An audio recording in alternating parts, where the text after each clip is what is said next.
kaya biasane. Hawa ana ing wana segara ora kaya adat biasane. Ning Kanjeng Ibu biyen isih ana ngendika. Rara Jonggo. Yen ana pedhot limangan ana ing kono. Jelas kuwi bakal ana wae tumiba ana ing kono segara. Ning kasunyatan ora ana apa-apa kabar pisan. Ning aneh mung bengi aku iki ora kepenak Rama Boko. Rama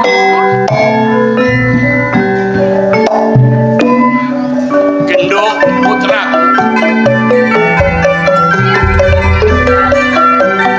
tah wae kowe ora rasan opo sing ing rumaos kula wonten ing wana segara wonten pedhot lumah ananging niki rasa apa nggih Rama ing Kadipaten Wonosegoro kaya-kaya ora kaya adat ing saben padha mbok omongan. lah nggih leres menika kok raos sing manah kula menika mboten sekeca sanget Rama Ini, Duk, inji arep sak untara. inji Rama Nang marang tumenggung kawan patih. panjenengan sekecaaken mah Tumenggung lan patih lan prajurit. Aku ngutus marang kowe. Ibal kowe tak jaluki kringet sak tetes paribasane. Wis sowan Pasewakan Agung ing Kraton Pengging ing rasaning Ratu Damarmaya nagih janji Dek Rikala Semana.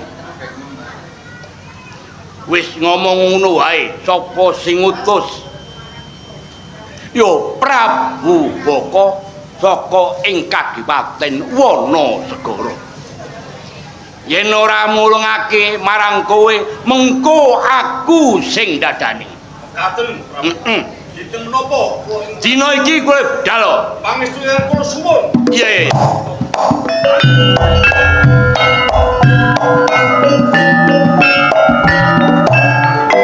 Rara Jonggrang. Jawa katimbalan Rama Boko Yen tak deleng awakmu sajake ora kepenak marang Kanjeng Rama. neng niki wau kula boten mireng panjenengan matur kan para punggawa neng kadose panjenengan ajeng tindak Nduk, bocah ayu putraku nggih. kula Umpamane Kanjeng Rama ngomong sithik marang kowe, kowe ora gelo ing penggalih. neng menika sae kangge nggih kula boten badhe Yen kowe dodolan marang kanca-kancamu kabeh. Yen kowe duwe wongko kawujudan kaya ngene ora isin to. Rama kula menika remen sanget dados putra panjenengan lan apa kula isin to Rama wonten ing gatos menapa to sajane kok kekosan Putraku, yen menawakmu tulus atimu seneng Kanjeng Rama duweni putra kaya kowe. semanten ugi kula nggih remen kadhe Rama kados panjenengan Rara Jonggrang putraku, Jawa katimbalan aku sakit kelawan prajurit marang Patih lan Punggawa. Kaya-kaya ora penak ing batinku. nyuwun sewu wonten kami gantosan menapa kok blok Tak tokake saka kadohan ning paweningi Kanjeng Rama aja nganti mbok palekake. mboten Rama Aja nganti kowe jengkar saka Kadipaten Wonosegoro adah ditewaki kawan kowe. wonten kami gantosan menapa Kang putraku Cahayu. Kanjeng Rama pamit marang kowe. badhe ten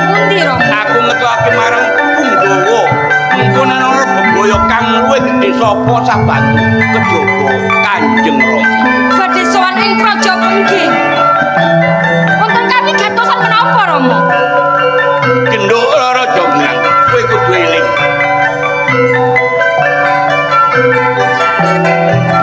Antara suwe Damarmaya ora nate sambang delik ning kersaning Kanjeng. Ora mung isi ponang Japang bayi kanggo pangan. Nyuwun sewu saderengipun. Ya. Ing umpami panjenenganipun boten gaglak kaliyan para manungsa. Kenging menapa Rama boten saged atrita. Tak ugemi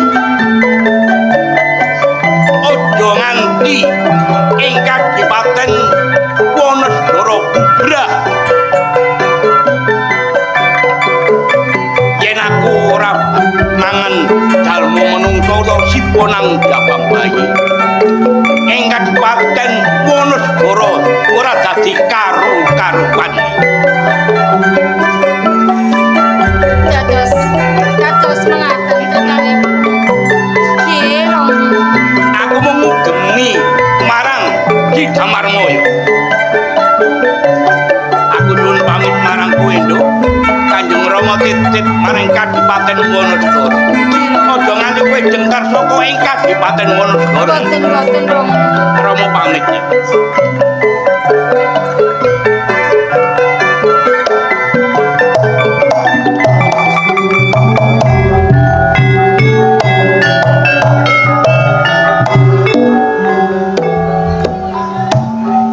Rama. Yen pancen ngono kedadiane kowe ora bisa yen ora gagak marang manungsa. Ya ta Rama. Muga-muga Gusti Kang Arya jagat tansah ngayomi tindakan lakumu ning diwan. Sing ati-ati ya Rama.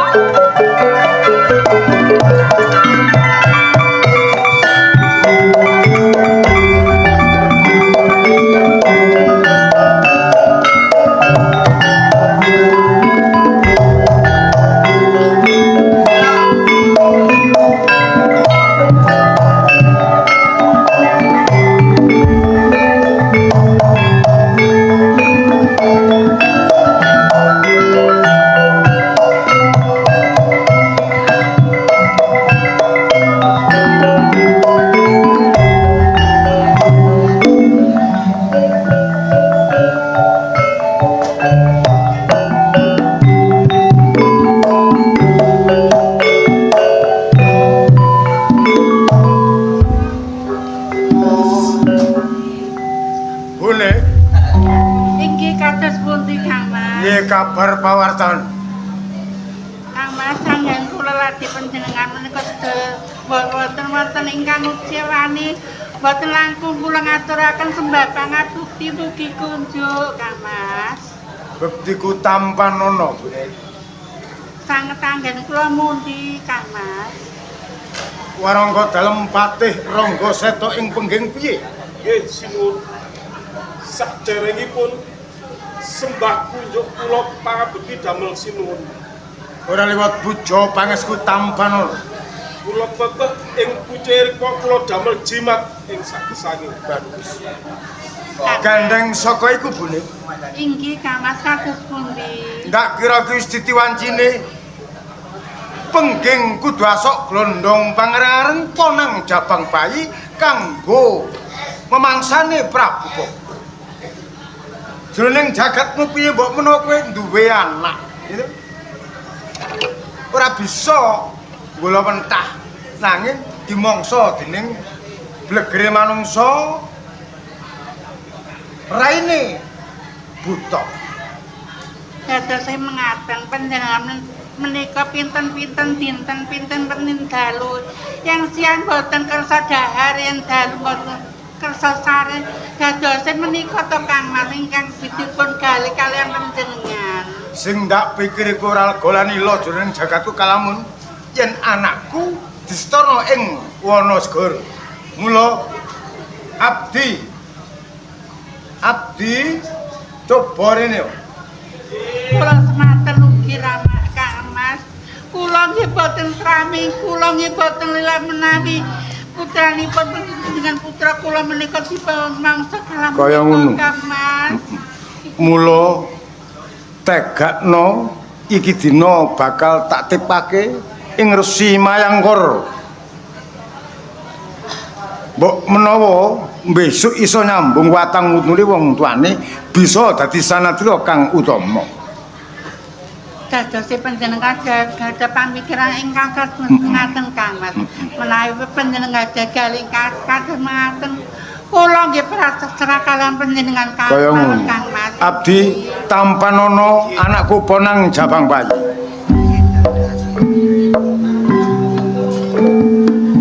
Lajeng pripun Kanjeng? Kowe tak utus ing Katelamaya ing Resi Mayangkara. Ngomong terus terang, iki putraning Damarmaya Ratu ing Pengging Lajeng bakal dititipake mekaten ala lan becik pasrah marang Resi Mayangkara. mekaten Kanjeng. Menawi mekaten dalem nyuwun pamit badhe bidal wonten kersane Resi Damarmaya. Sing ati-ati dening prayitna lan waspada. Iki punggawa prajurit Wanasegara bakal munggah ing Pandhawa Agung. Sadurunge munggah, kowe luwih sira dhisik. Mekaten. Iya. Nyuwun tambah pangestu. Sing ati-ati. Nggih.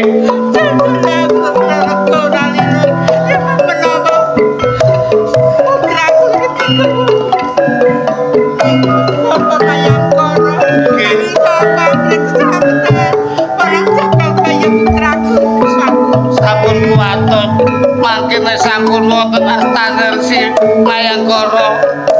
Si Jabang Bayi niki saged nulungi wonten mriki. Abdi Nggih. yen Bapa Resi Mayangkara takon, Nggih. peparep ponang Jabang Bayi Joko Bandung. Mekaten Joko Bandung. Nyuwun tambah pangestu. Iya, iya.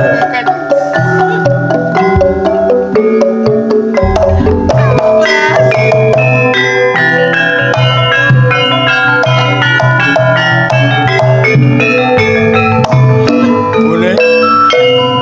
Ora usah was sumelang. Runte megale kula Kang Mas. Kula boten lira janjenipun. Sapa wonge jenenge anak pepisahan marang wong tuane ning padangna jagatmu aja mbok pikir ana lan becik dari Resi Mayangkara. Kagem boten lamang kakal mekaten Kang Mas. Oh, sapa rame-rame? Bakal munggah. Arek sapa?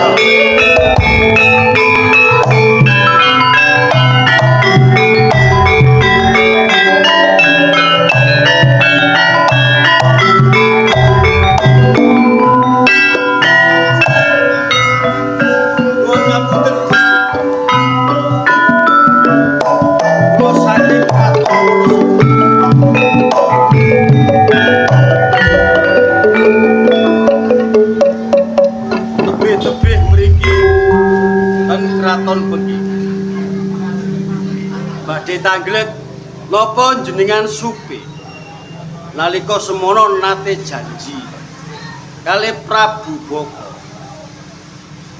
Setiap tahun nyediani si ponang Jabang Bayi damel tada kala mangsa Prabu Boko. Kowe sapa? Kula Temenggung Wasa.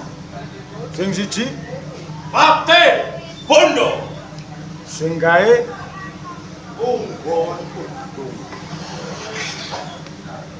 Perintahe Prabu Boko, kowe munggah ing Pandhawa Agung Pengging mung betheke njupuk konang Jabang Bayi minangka sasran kanggo Prabu Boko. Nggih, leres Gusti. Patih Bondo Temenggung Wangsa. Ngertenono. Iki dina aku ora bisa sok glondong pangeran ponang Jabang Bayi. Kowe baliya ing Wanasegara. Damarmaya. Aku lembali.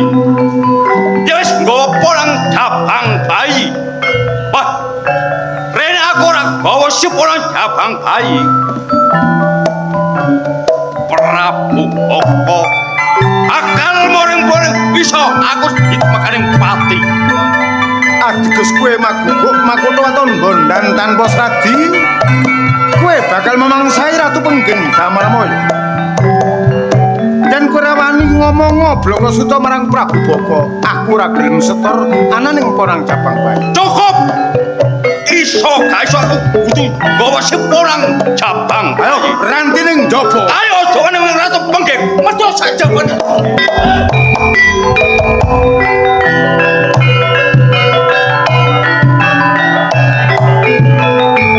Mate. Kowe minangka manggala yuda ing Prabu Damarmoyo. Mula tungkon laku ning Patih Bondo. Wong pangestune sinu. Bune. Kados pundi Kang Mas? Kangge wonten kelampahan ingkang kados pengaten Kang Mas. Kados pundi kula menika kula boten lila Kang Mas mutranipun dados memangsanipun Prabu Bapak menika. Jinora Kodrat Gusti kang karo jagat nuwuhi lakon kowe ngene. Mula sawetara kowe kudu ing Pandhapa, aku bakal ngluruk ananing Patih Bondo. Pangestumu sing tak jalu. Kang Mas sampun Kang Mas. Panjenengan wong dalem kemawon. Labuh tumraping kawula dasih. Minangka pangayoman kudu bisa andarbeni rasa tanggung jawab tumrap kawulane. Yen aku meneng ing dampar Masudanu percuma mubadir tampon guna. Pangestune ing tak jaluk punya. Mugi-mugi boten wonten menapa. Kang Prabu. Menapa kula pitego kalian panjenengan Kang Mas? Kula nderek Kang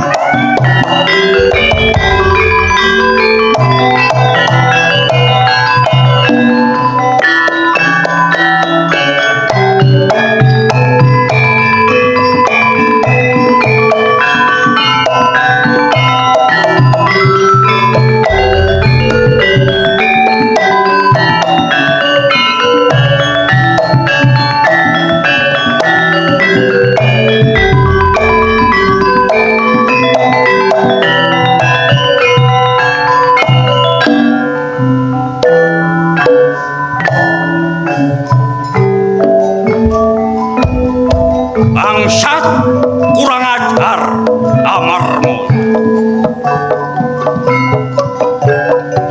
Yen awak dhewe ora gawa seporang Jabang Bayi, bakal diketok.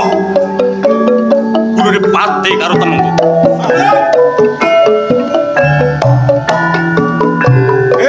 Pawongan wong telu. Awakmu wong telu wis kladuk omongmu. Karo junjunganku Sinuwun Damarmoyo. Nek kenek tak petung alus Balio teko tlatah Pengging. Jok gawe rusuh ning tlatah Pengging. Kowe sapa? Mangertenono. Ya aku Patih Ranggaseta. Sing duwe pedang panguwasan marang prajurit-prajurit Pengging. Yen kena tak dong sarana api, aja melok cawe-cawe bab masalah iki. Balio. Kowe sing bali. Oh bangsa. Sana. Nek atase aduta sing balung besete kulit. Iku mung dulinane iki. Nek pancen kowe kabeh sekti mandraguna. Iki lho. Depono. Patih Ranggaseta. Patih Ranggaseta. Ayo. Yen kowe kebak japa mantra.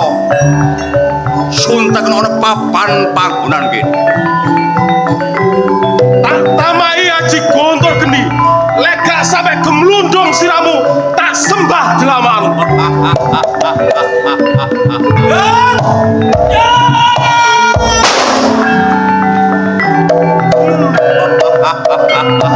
Mong sakmono ilmu daya kawijayan. Yen kena tak elingno, Balio. Lek pancene kowe wong seni Mandaguna. Tamakno ning Joko. Aji-ajimu. Yen kowe ketaman aji pamungkasku.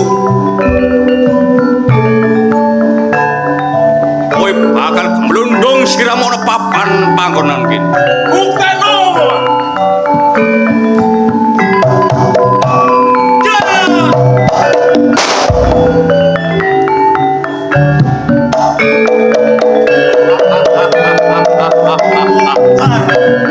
Mung sakmono daya kawijayan elmune mung sapetiting buku.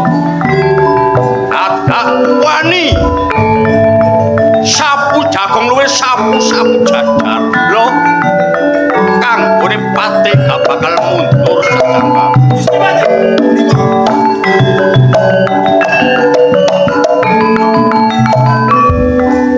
Patih bondo kelawan Temunggung Wangsa.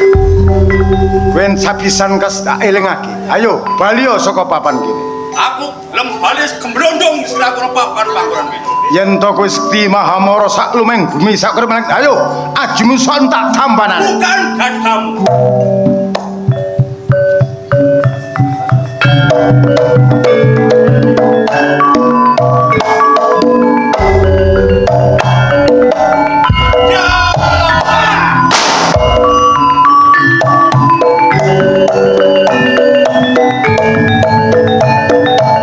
Basan Sosro Yuda sawung tanding.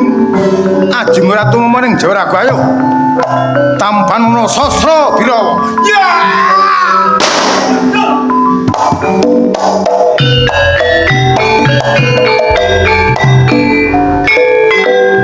Ayo dipletik lagune. Andane Prabu Boko. Monggo. Ayo.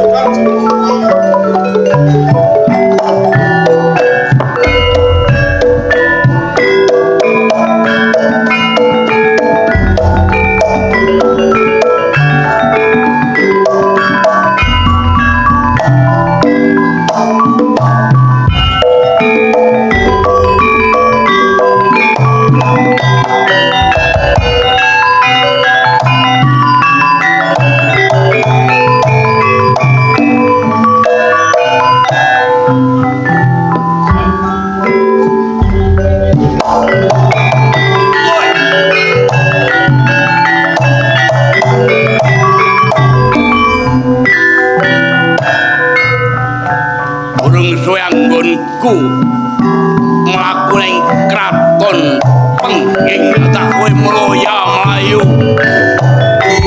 keringetmu dedleweran piye Pate lan Tumenggung piye ndak utus Prabu Boko sakdereng ngapunten kali Prabu Boko jaluk sepura luputmu apa Damar Moyo mboten purun maringi sipurang jabang bayi ora gelem mulungi marang kowe Dian Patelan Punggawa nggih kowe nganti padudon leres kowe kasoran minggir tak dadanane sing atus-atus Prabu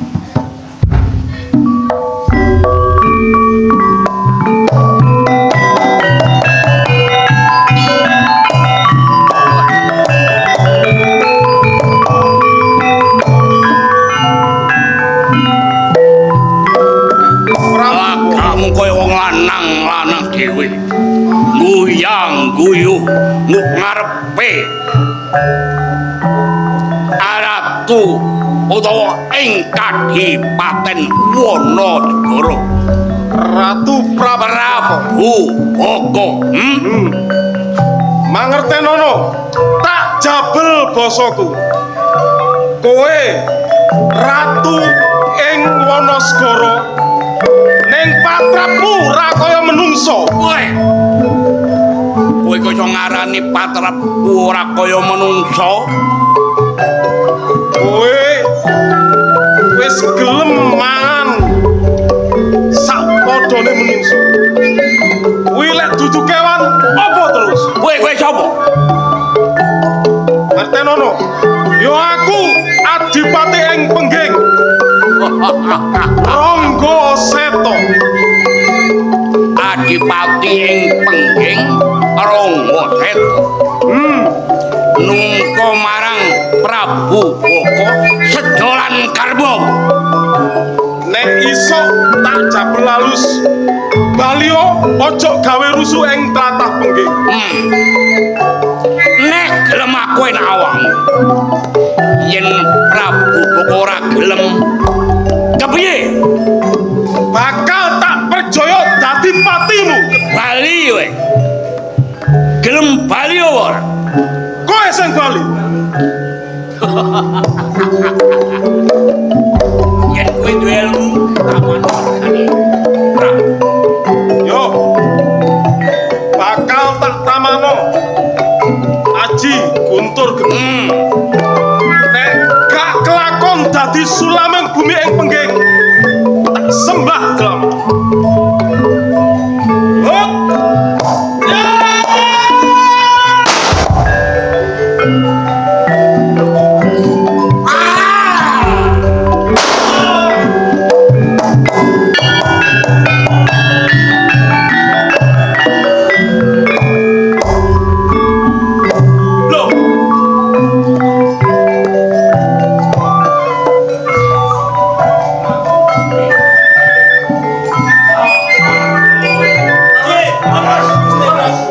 Prabu Boko, Ya. belegermu manungsa ning wandamu sawijining buta kang giglan. Ora pantes kowe urip ing alam bebrayan. Ora pantes dumenung dadi nalendra ing ana segara. Mula sepisan larana kowe mangsa jenenge Ponang Jabang Bayi turase manungsa. Kok malih omonganmu? Ora kaya biyen. Kowe durung kepenak. Durung dadi ratu ing Pengging. Sing ewangi sapa? Kowe dadi ratu ing Pengging, kowe njaluk tulung sapa? Ning tak rasa-rasakno ala tumindakmu ing alam bebrayan jejere manungsa ora ana nadah kala mangsa manungsa ya gene kowe terus-terusan nadah kala mangsa endi anak turune Wonosegara antarane Pengging yen kowe tansah mangsa dening Ponang Jabang Bayi Sang Maruya. Nek ngono iki ora kepenak. Nek tak rasa-rasano omonganmu kawitan sampe pungkasan.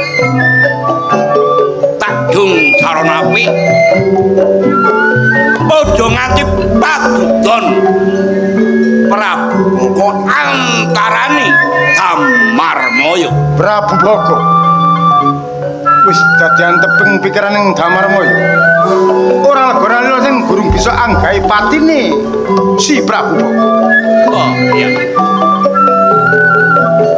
Siji sing tak eling-eling loro anggonku angen-angen seduluran marang kowe. Yen dina iki kowe ora bisa ngulungake marang si Ponang Jabang Bayi marang aku. Kowe tak gawe pati idole si Ponang Jabang Bayi. Eling dan eling pomo diponmo taun ana windanana yen aku ndok peksa asok glondong Ponang Jabang Bayi alung njebabah dadi bangke.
rasa was-was.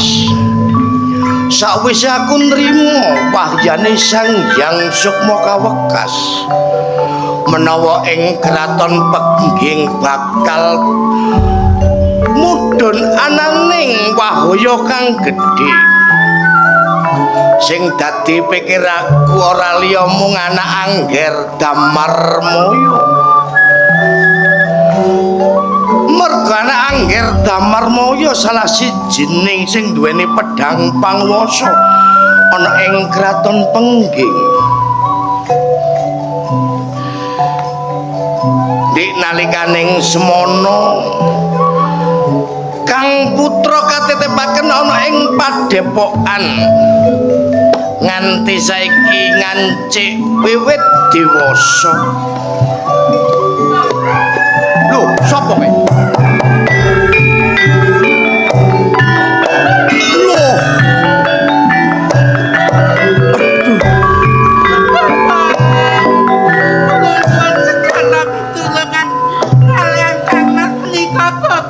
Ana kedadian apa nganti sliramu dan tetangisan ing ngersaning bapa? Bapa Resi. Ya anak Angger Damarmaya. Kula kapesan tanding yuga lan Prabu. Panjenengan tanding yuda kalian Prabu Baka anak Angger. Pokoke aku ora kuat Damarmaya. Nggih, anak Angger. Perpawartani si anakku Joko Banu. Anak Angger si podang Jabang bayi ya putramu wis ngancik dewasa ya anak Angger.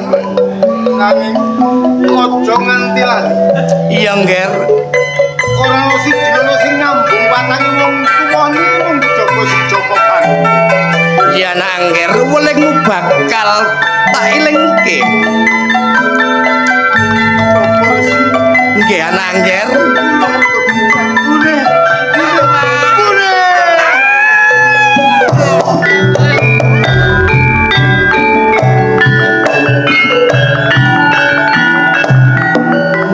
Cocok apa sing dadi pengangenku ya Nduk. Kadung Bapa. Kakak sampun sedo. Aja sumelang lan getun jroning pikirmu. Kabeh wis minangka cinere ing ginari sing pepestan Gusti Kang Akarya jagat. Mula yen garwamu wis tumekaning pati kowe ayo melaku bali nang Padepokan.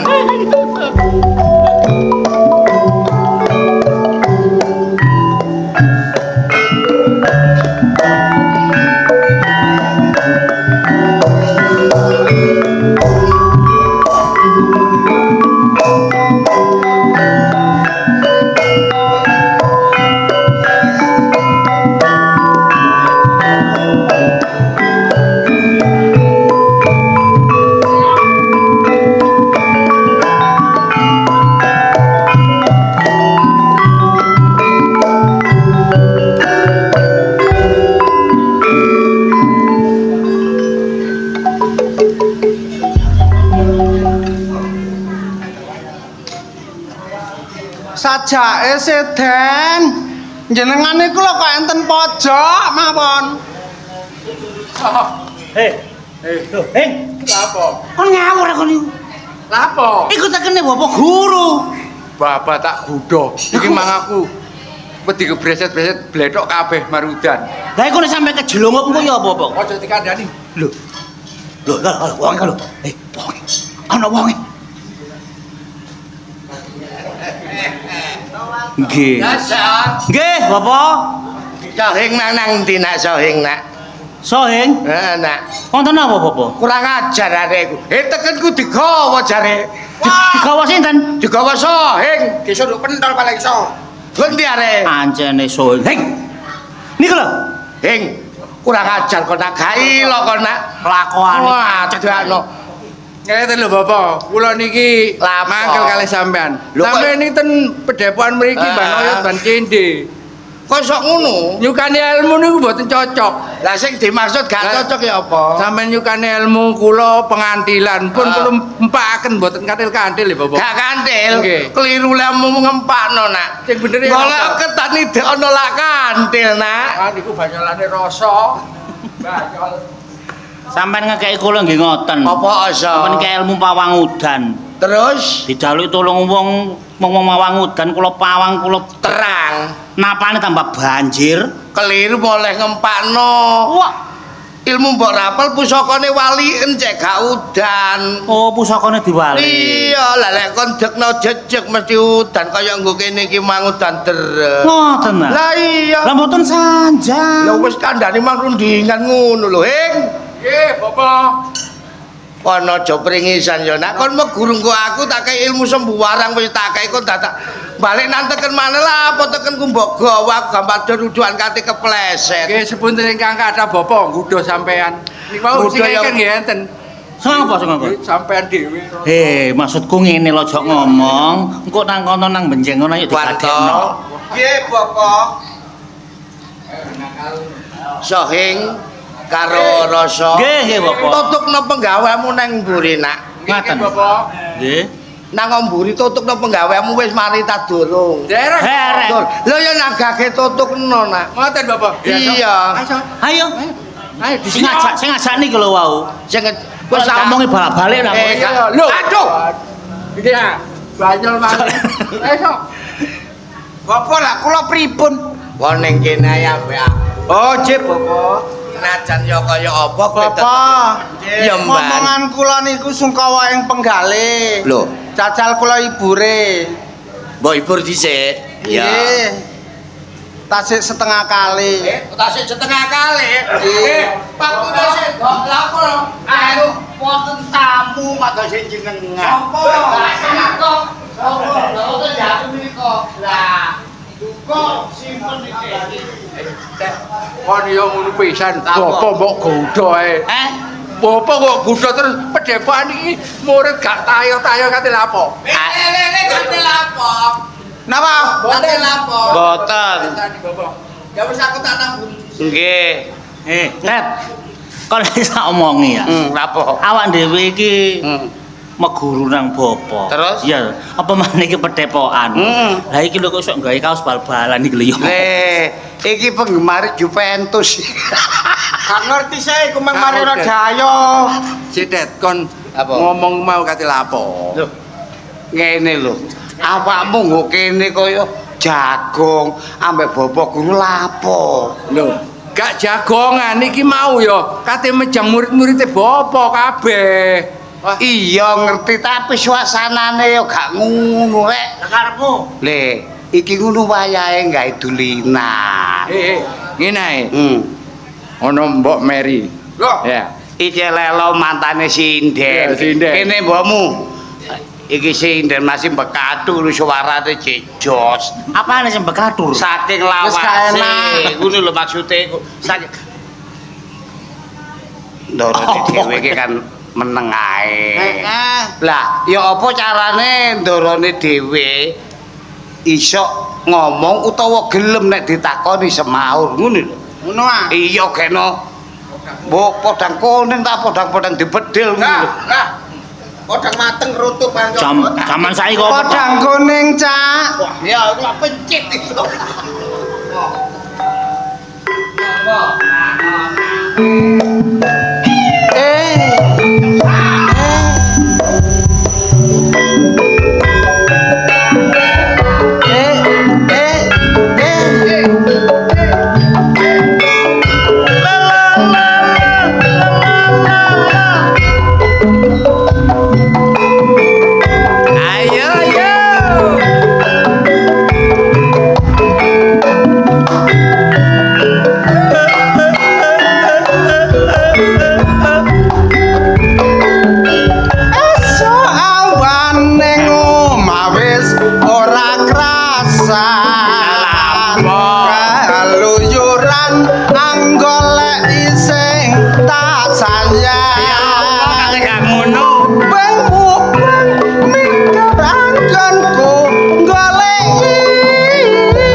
atiku kegiwang liyan yen si podang andutut ati kepranan mandang ikutan saya tetra tak seranani sun pikat puluh benda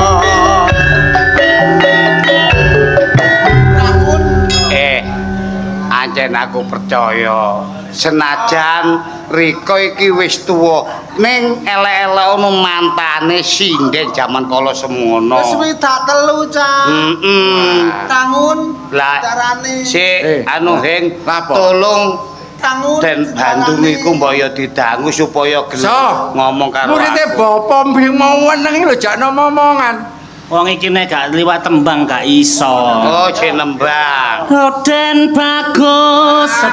Hah? Bandung. Sopor kok pinter sekolahan. Raden Bandung. Aja suwe nggonmu nandang sungkawa.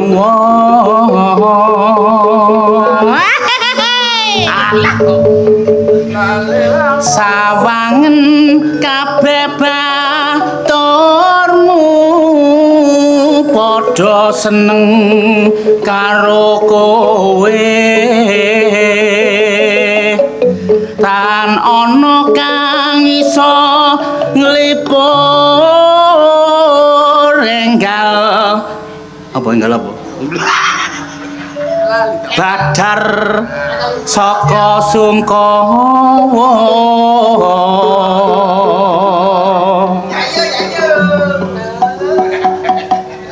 Lho Cak, tetokno. iku tok ngono wis krasa iku Yo, nek ngono aja kuwatir. Sing iso nutukno wanto. oh iya Ayo ta, kira. Teja mampir Belakrak to. Tiyer. Ngene to. Lah. Dalane den. Hah? Lu gak gelem. Aku pasrah awakmu. Ndak omongan. Den esuk kapan waya bengi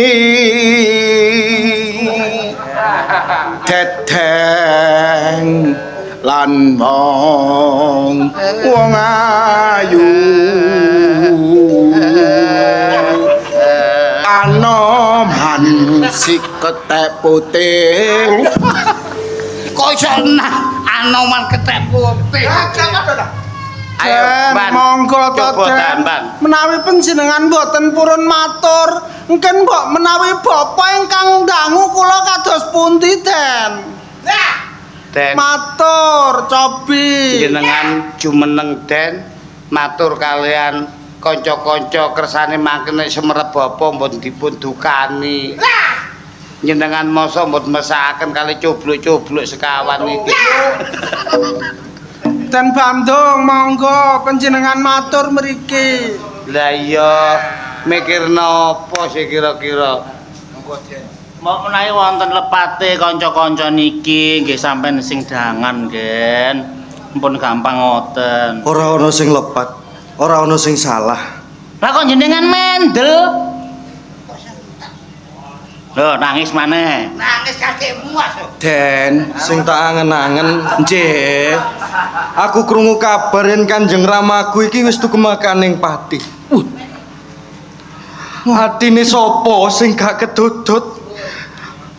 Sapa sing gak kudu nangis? Sapa sing gak kudu angen-angen yen ngenangi? Kanjeng Ramaku tumeka ning Pati ning aku kurang ngerti. Matine kene apa? Apa digawe pati barek wong liyan iku sing dadi batin. Dadi angen-angen. Menawi panjenengan matur ingkang kados ngaten, mbok panjenengan tanglet kemawon dhateng bapa. Nggih, Den. Ingkang merjaya rama panjenengan. Nika bapa sing semerap. Injih. Nika bapa, Den. mboten lintu malih sing semrap sing ngertos masalah babakan menika menawi mboten pangeran Diponegoro niku Rasa kowe kok ndeledek. Le, Kowe tak kandhani teko mburi bapa ngrungono kono bawa sing enak iku sapa sing bawa sapa? Gak sing ha?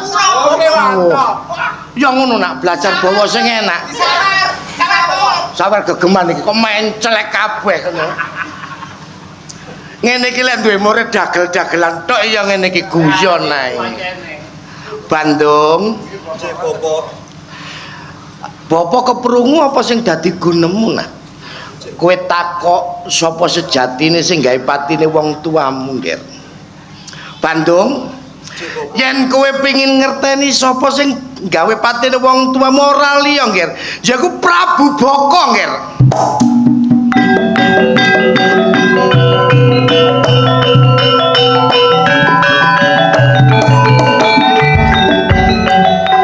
Nalar lan nalare nalikane nduk rikala semono Kanjeng Ramamu kelawan Prabu Boko duweni janji yen iso njemeno Kanjeng Ramamu dadi nalendra kanthi imbalan sok saben sasi kudu asuh setor siponang jabang bayi kang dadi tadata lemangsaning Prabu Boko ya Ngger.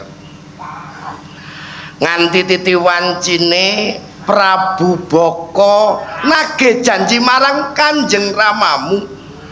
Ning Kanjeng Ramamu ora nyetujoni apa sing dadi tagih janji ning Prabu Boko, Ngger. Nganti tanding yuda geger antarane Kanjeng Ramamu lan Prabu Boko. Kanjeng Ramamu sedo, Ngger.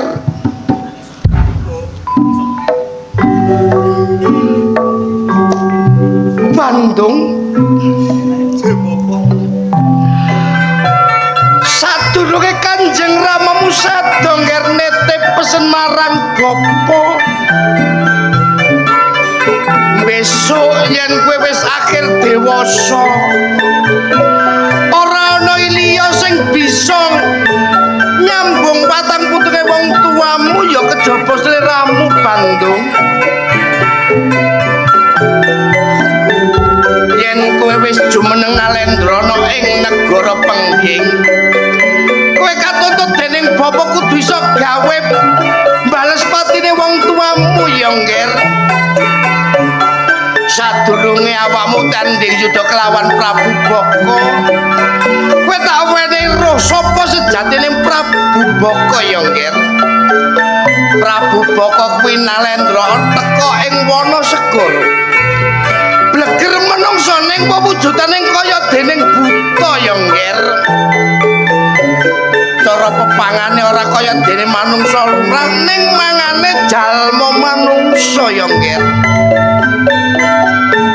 Bandung yen kowe wis mangerteni apa sing sejatine mbok karepno mula sadurunge awakmu budal goleki pawongan sing jenenge Prabu Boko ya Ngger. Bapa bakal menehi piandel kanggo sikepmu ya Ngger. Ya kang awujud pusaka candra lila. Tampan ana ya Ngger Bandung.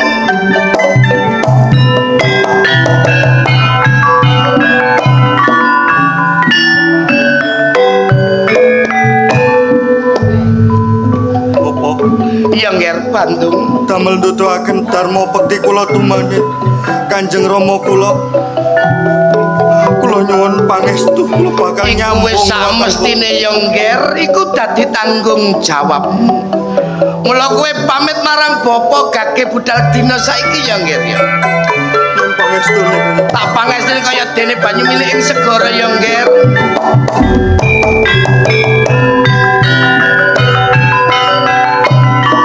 Bapak, iya Ngger Sohing. nggih nyuwun sewu Bapak nggih. Kula iki semanten ugi sakmenika Joko Bandung pamit kalian Bapak. Iya. Kula nggih pamit kalian Bapak badhe wangsul wonten Karang Pedesan. Mulih nang ndi Ngger? Dakon. Mulih nang Jombang. Sampeyan niku ya, yen kowe bali-bali ya. Pangestu ning Bapak nggih. Ya. Kula nggih semanten. Durung, pundet durung, Bu. Pun kesuwen Pundet nggih kelawan kowe wanto uga rasa. Nggih. denmu Bandung wis budal golek pawongan sing jenenge Prabu Boko. Lajeng Ning kowe tak suwun wong telu kae nggih. Tutut bendaramu Raden Bandung ya nggih. mekaten Iya, Bapak nggih. nyuwun tambahe pangestu. Tak lilane kaya dening Banyumili ya nggih. Kula nggih nyuwun pangestu, Bapak. Tak pangestoni. Nggih. Rasa iya tak pangestoni. Sing hati-hati sampean, Bapak. Lho, keliru kualik goblok. Keliru aku lho, Bang. Sing ngomong hati-hati ku aku Oh nang. nggih, nyuwun pangestune, Bapak. Iya, tak pangestoni nggih. Bapak pangestune nggih. Ya wis nang budal wan. Kula hati-hati nggih. Nggih. Lajeng kula dos Bomban, kowe aja nanti nang Depok kene ae.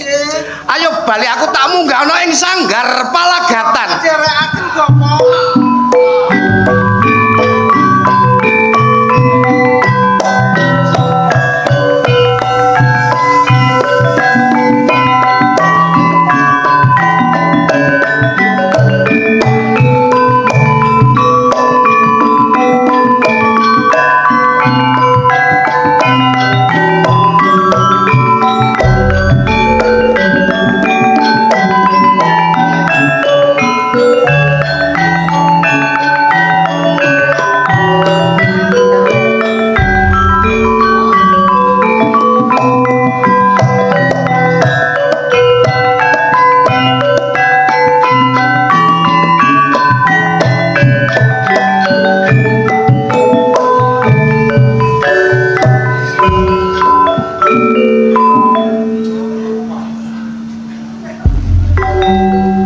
Dek, apa Mbak Yu?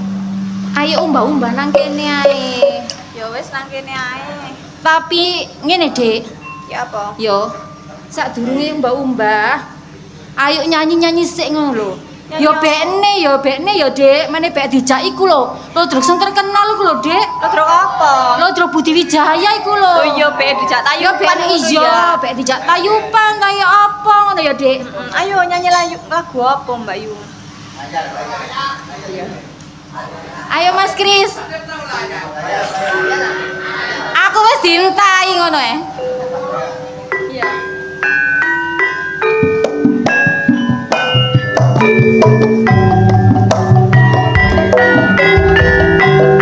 Ayo, Dek.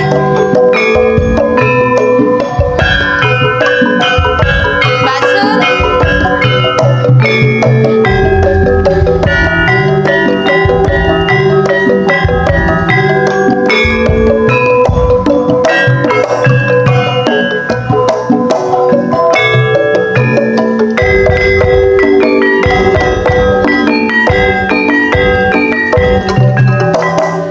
Yo kanca enggise gembira alera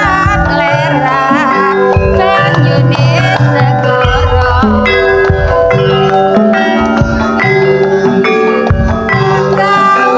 kaulayan ing dina minggu ki hari wisata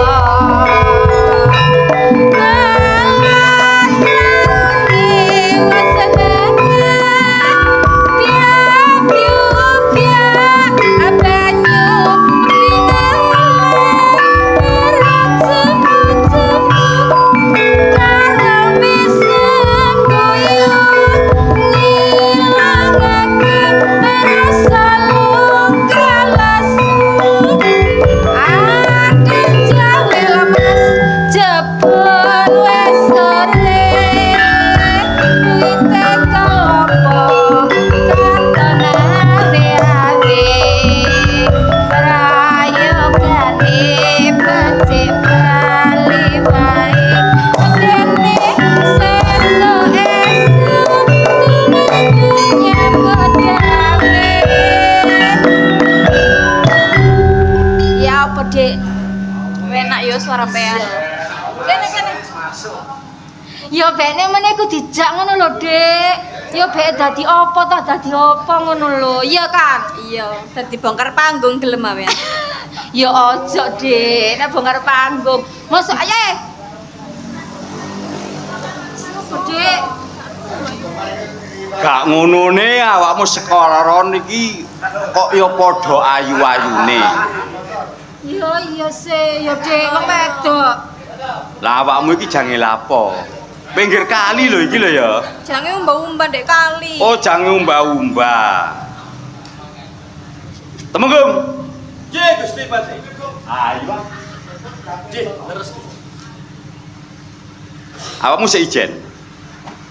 Wong loro ngene lho. Maksudnya duwe pacar. Sik dorong iki sik perawan-perawan. Perawan tir-tir. Ya masa gak ero bodine ngene iki. Nek ndelok iki sing situk linji. Iki Mbah Enol. Temenggung. Nggih Gusti Pati. Umpamane awakmu tak kon milih sing ndi? Karo mawon. Lho, ya aja karo aku lek ya gak uman to. Kula napa jare panjenengan Gusti? Oh, yang Cahayu nyedak didik. Awakmu durung duwe pacar ya? Kula ta dereng. Nah, mapan kebeneran mumpung awakmu durung duwe pacar, tapi pacar. Ya moh, aku wedi. Loh, kok wedi sih? Penak-penak. Ya moh ya, Dik. Tak ta, Dik. Wasno. Ganteng. Pakaiane apik. Gak wis, aku wedi engko. Oh. Kan durung kenal, kok ngomong jak pacar-pacaran kuwi opo sih? Aku Pati Bondo. Balik awakmu? Aku ta, aku Yuni. Oh Yuni. Yuni. Mbok wenol bokong ya. Jelo, aja suwe-suwe. Oh ijo. Umpamane awakmu tak pek bojo gelem apa ora? Mah, Nek gak gelem ngene ae. Ayo andum maduning katresnan. Lah, Jilut ae. ya moh sih, wong jenenge wong gak seneng kok dijak ngono. Temenggung.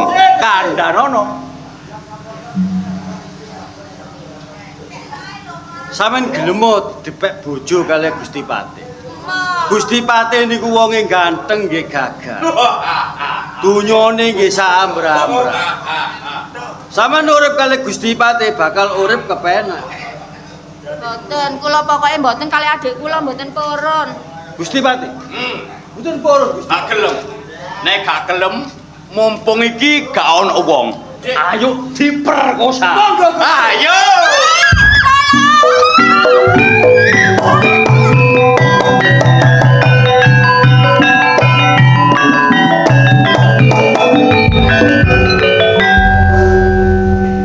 Oh, koceluk. Ganteng. Nek ana arek rada mletiti nyosor ae. Awakmu sapa? Guru ambek aku. Mengi, ampek. Wani takon ambek aku. Wis gak usah kakek ngomong. Pati Bondo. Pati gak bondo. Hus. Wani marek aku. Gak wani kena apa mbok sing tak wedeni. Wani apa ora? Tulisan ngene iki, tulisane anakku. Nek beres mati kowe. Nek ancene kon lanang aja kate nggo pusaka. Nek awakmu ngejono pusakamu, dudu aku musuhmu. Sopo? Den, monggo sampean tandangi Den.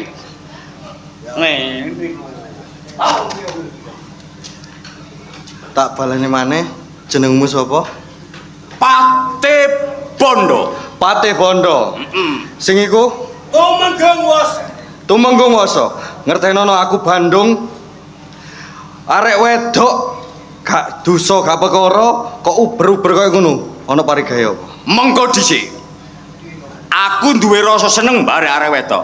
Apamu arek wedok iku, Mang? Aku gak ana hubungan bare arek wedok iku sing jelas tumindakmu tumindak Allah, Bandung ora bakal nerima. Bandung. Yen kena tandung sarana api. Kowe sik bocah kencur. Delok sandangamu kaya ngene. Kowe saka ngendi? Wono Segoro. Wono Segoro. Jelas Prabumu ora liya Prabu Boko. Bener. Ngertenono. Kowe wong loro bleger menungso ning ngadok karo Prabu sing rupane kaya buta kaya ngono. Hush. Hati-hati lho. Nek ngomong hati-hati karo Prabu Boko. Gak layak tumindakmu bekasaan kaya buta. Ayo. Nek kena tak elingno, lereno anggonmu ngadok nang nggone Prabu Boko. Lereno tumindakmu sing kaya ngono iku. Mumpung durung aja ngenteni ngamuke Bandung. Bandung. Nek kena tadung sarana api, bali yo. Aku ora bakal bali yen durung nugel sirahe Prabu Boko. Iso medhot nugel sirahe Prabu Boko. Wis gemblondong pati bondo. Ayo ditentokno ana ing papan panggonan kene sapa sing gemlundung sirahe ana ing Bantol. Bukan Dadam. Ketaman aja aja pamungkas kak merodol tak sembah idri-idramu. Atos Ben, pun kuwate. Ojo siji, loro kawan ora.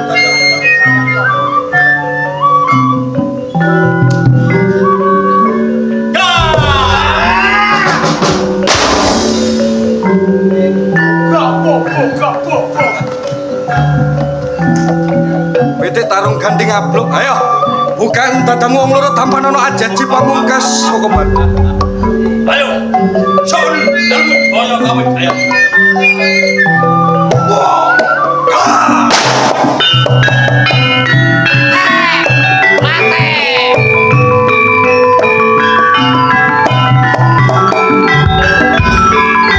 Ganteng mung ganteng kena merecon ae mate.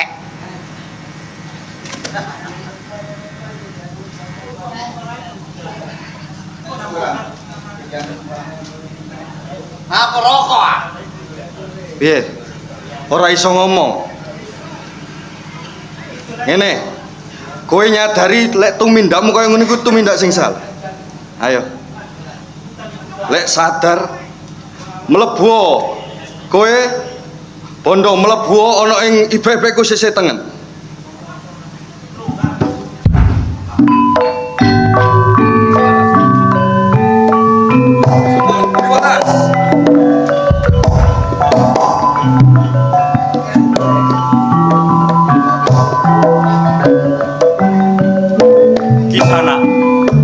Sopokan aran. Aku Bandung. Bukaan epek-epek tanganmu sing kanan, sing tengah. Aku bakal nyawiji marang jiwa ragamu. Bukan.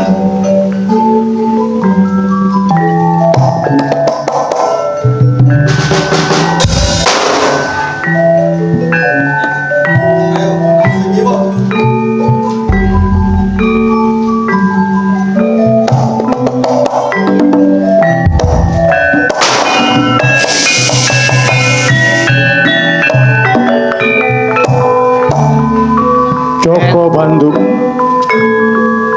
banget panerimahku yen to aku melu ratu kang ala tumindake aku bakal nunggal sawiji marang kowe nyuwargake aku tanpa layon.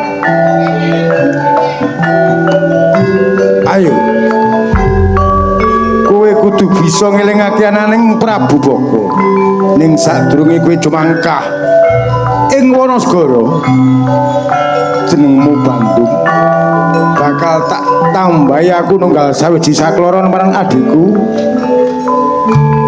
diseseri geter kan pater bumi mewah angkasa kowe bakal gawe peparap Bandung Bondowoso.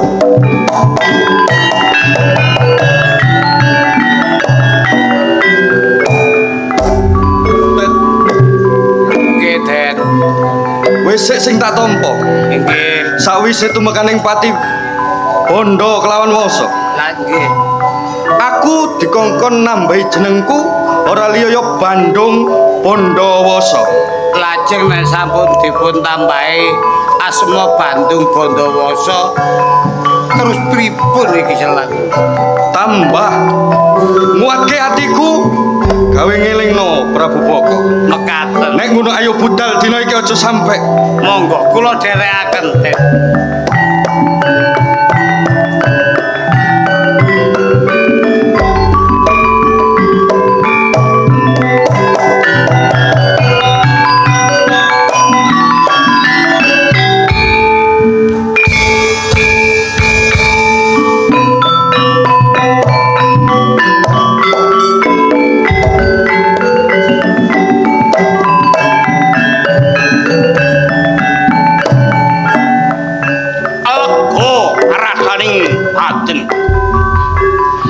iso mateni lawan Damarmoyo yen pun aku isik duweni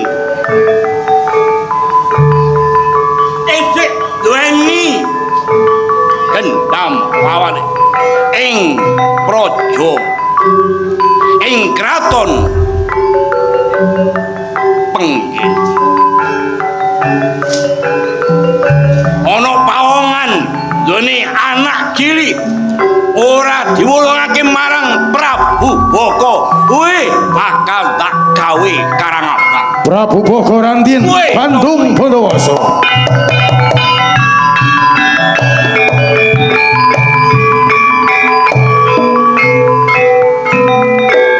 ketok perdak bocah bagus gede dhuwur ganteng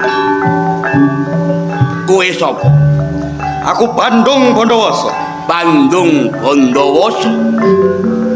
ora liya tuju aku mrene nugel siramu mergo aku pengen nyambung watang putunge Kanjeng Rama loh nugel gulune Prabu Boko kowe sege kendel kowani ing Prabu Boko Bandung Bondowoso luputku apa salahku apa nalika jaman semono Kanjeng Ramaku ora nyetorke bayi marang kowe Kanjeng Ramaku kok pateni aku nganti dititipno ana ing padepokan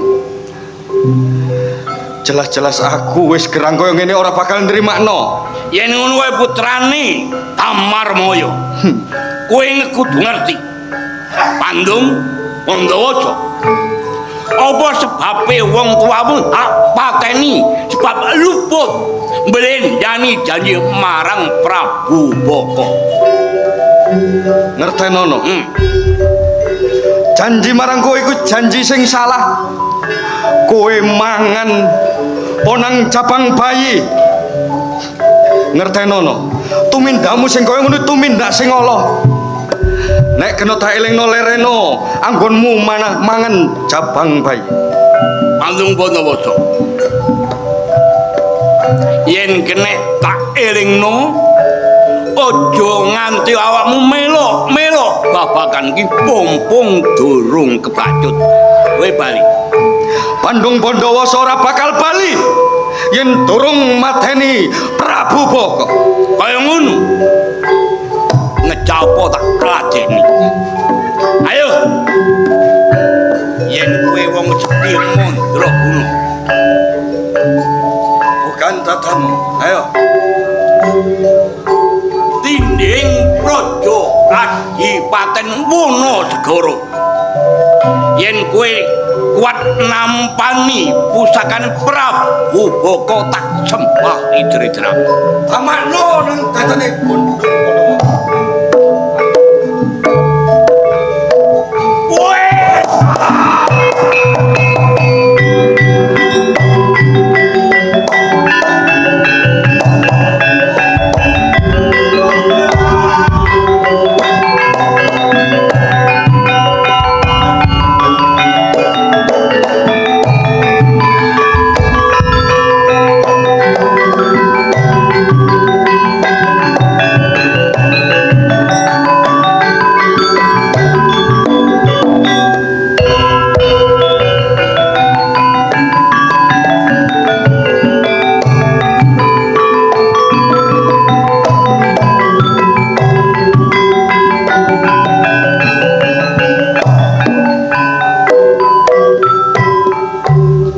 Hawane saya ora kepenak.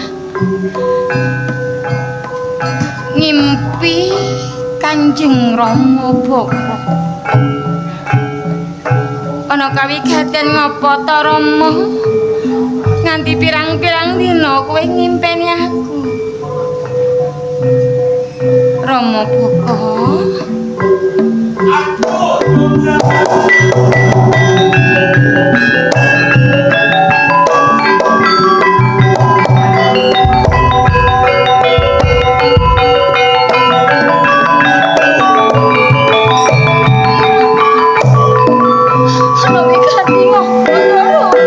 Putraku, Rajograt, Bocayu ye.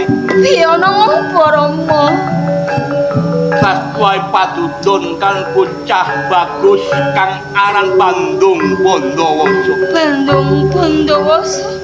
Nanti aku dipateni Jograt. Gusti. Putrane sapa si Bandung Bondowoso?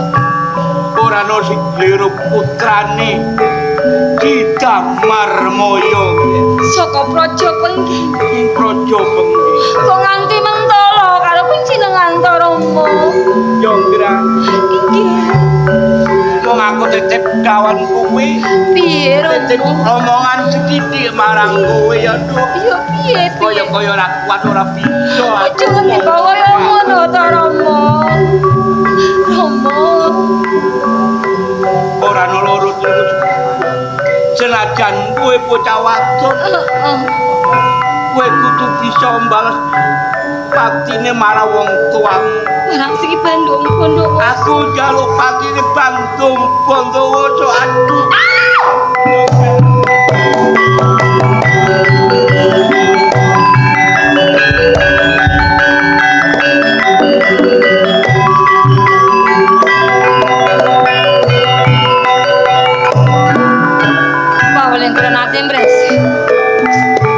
Kanjeng Rama ngendika aku kudu mbales patine marang Bandung Bondowoso. Kata turuti. Ning pawongane aku babar pisan ora mangerteni.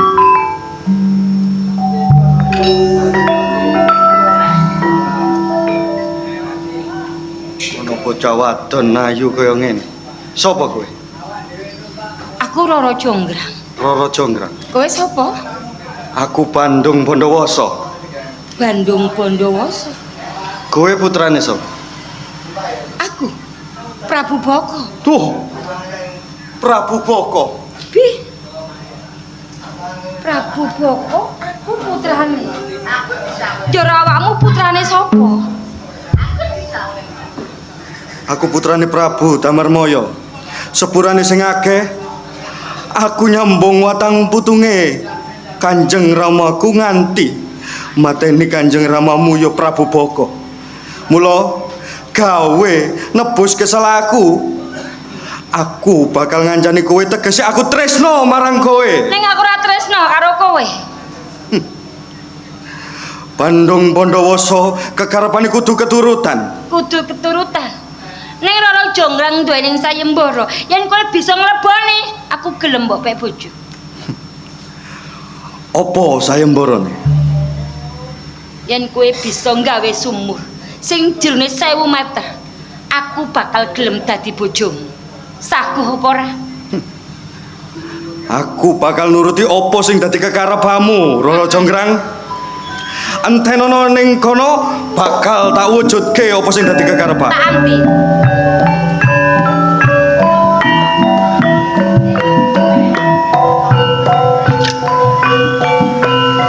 Jin setan priprayangan ilu-ilu Banaspati Jerangkong Warudaya. Para kabeh padha rewang-rewang ana aku. Anggonku gawe sumur sing sakjerone 1000 meter. Ayo.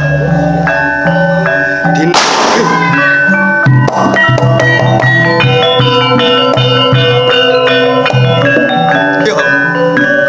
Sumur wis dadi kaya ngono. Coba tak delenge.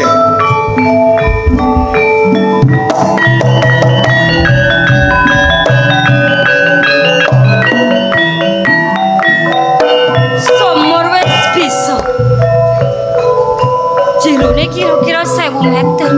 Waduh, ora bisa iki. Yen si Bandung Bondowoso iso ngleboni patembayaku, ateges aku ora bisa wales patine Prabu Baka. Bakal tak akal maneh. Bandung Bondowoso.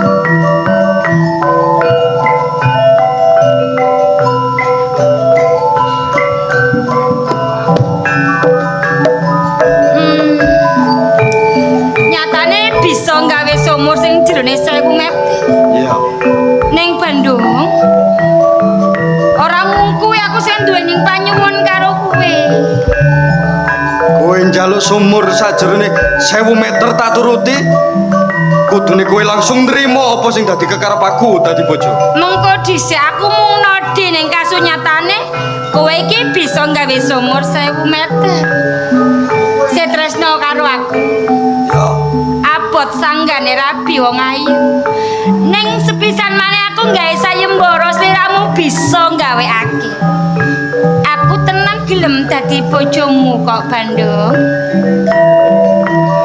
Gelem dadi bojoku apa syarat? Gampang.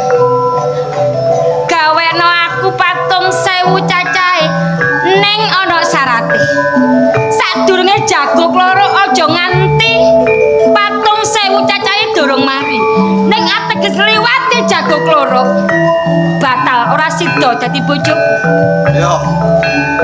Bote aku nandang kasmaran kelawan kowe. Bakal tak turuti apa sing dadi penjalukmu. Budal loh.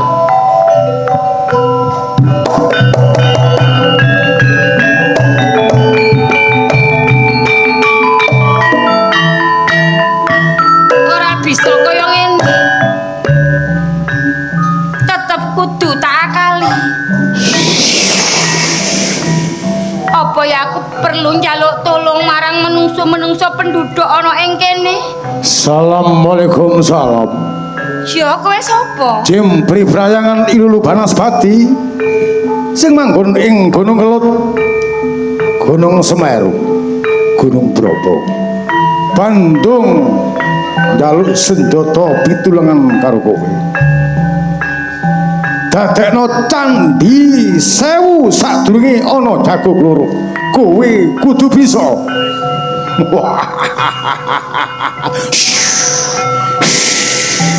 Ora bakal bisa Bandung. Tak gagalake rencanamu.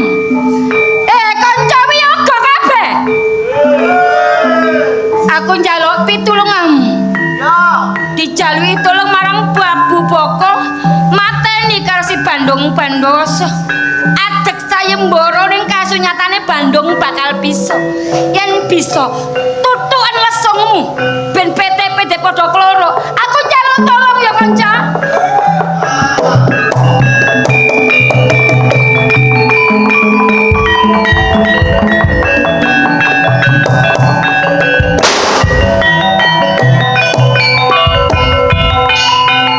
Bangsat kurang ajar. Roro Jonggrang. Jumlah candi sampun akeh 190. Kurang siji ning jago padha kluruk. Jelas pokal gawene Roro Jonggrang aku dijabung halus jolos. Ayo. Ditengono.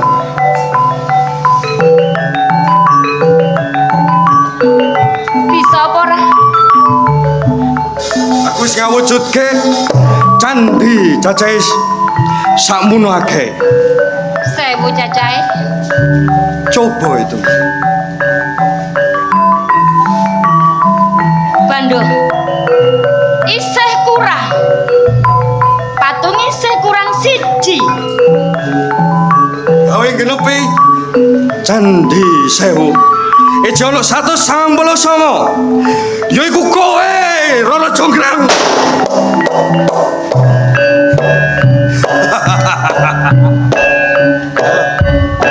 Diseksa ini getar kelawan pater bumi mewah angkasa. Ono rejane jaman candi iso diarani Candi Prambanan.